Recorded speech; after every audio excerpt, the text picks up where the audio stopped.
Alright guys, how y'all doing today? Hope you're doing great. Say good morning to some friends and families. Good morning Rita, good morning London, good morning Joy and Brianna. Hope you guys are doing awesome today. Good morning Steve Tolk and Jesse. Good morning Roxanne and Tina. Hope you guys are great.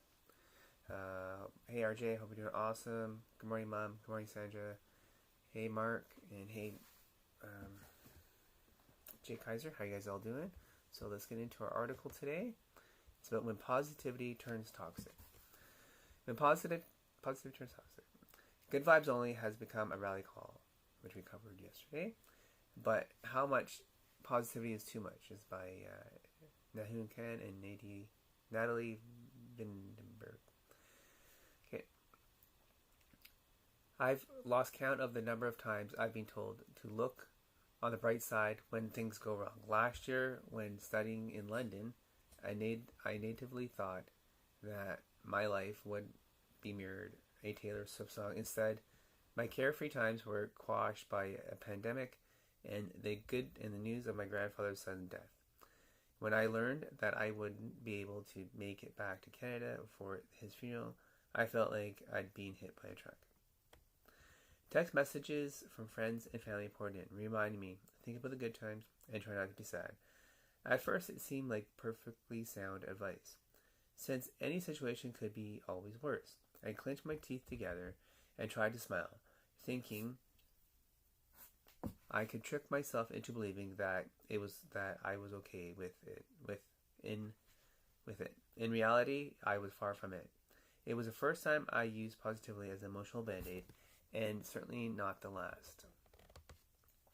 Positivity has become a hot commodity, especially on social media. On Instagram, there are over 14 million posts that use the hashtag good vibes only to spread overly optimistic quotes like, when you can't find sunshine, beat sunshine, or if it doesn't make you happy, don't invite it in. In 2019, searches for positive quotes to live by increased by 279% on Pinterest. Meanwhile, on one of TikTok's commercial advice, good vibes start by using the app. Influencers have also been quick to embrace the trend. A search through YouTube brings up dozens of preachy videos promising that positivity can cure just about anything. Take Eileen Exu, who broadcasts tips on changing your life to her 1.47 million subscribers.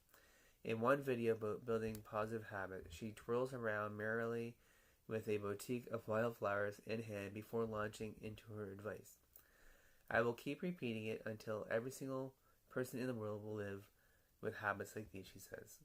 Stop playing the victim, stop complaining, stop blaming. Then they're shitty. On an Instagram fashion influencer from India who was criticized on Twitter, offering one-on-one therapy for a fee of 1,500 rupees, equivalent to $25, calling it a positive vibe session. People are even selling themselves as trained positivity coaches or experts who guide individuals away from negativity and toward a more cheerful path. And in cases feeling those positive vibes is enough, brands have made sure that a way to show them off too. By one estimate, positivity has turned into a multi-billion dollar business. Wow. Sorry. There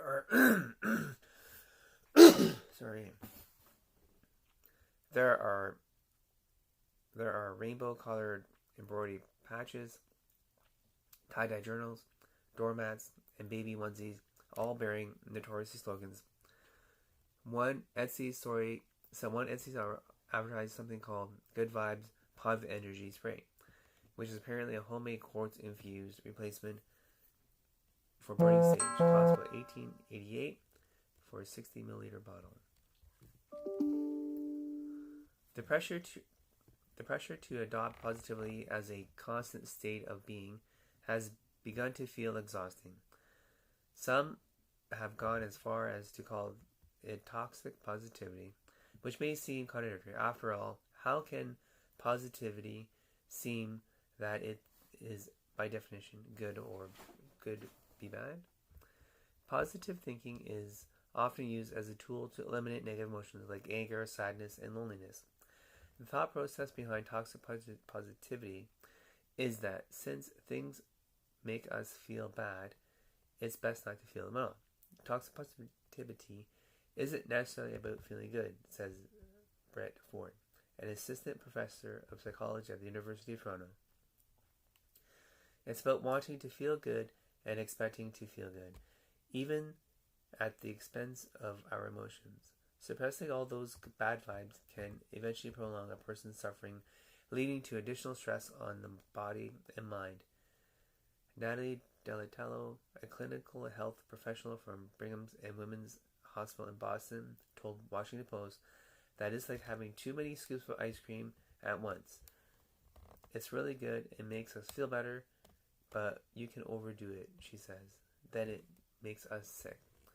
The origin of toxic positivity were born from positive psychology, a branch of science focused on one's search for happiness and contentment. After the Second World War, diagnoses of mental illness were on the rise, and positivity was hailed as a possible solution.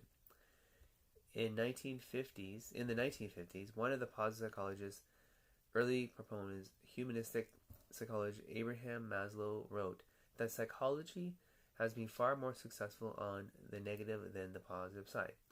Maslow began to open up a broader conversation around happiness as opposed to grief and trauma, which at the time, and what most other psychologists were focusing their research on. In his 1954 book, Motivation and Personality, he wrote about how positivity can unlock better understanding for human potential. Sounds good. Now we're halfway through the article. Maslow's a pretty cool guy. Let's see.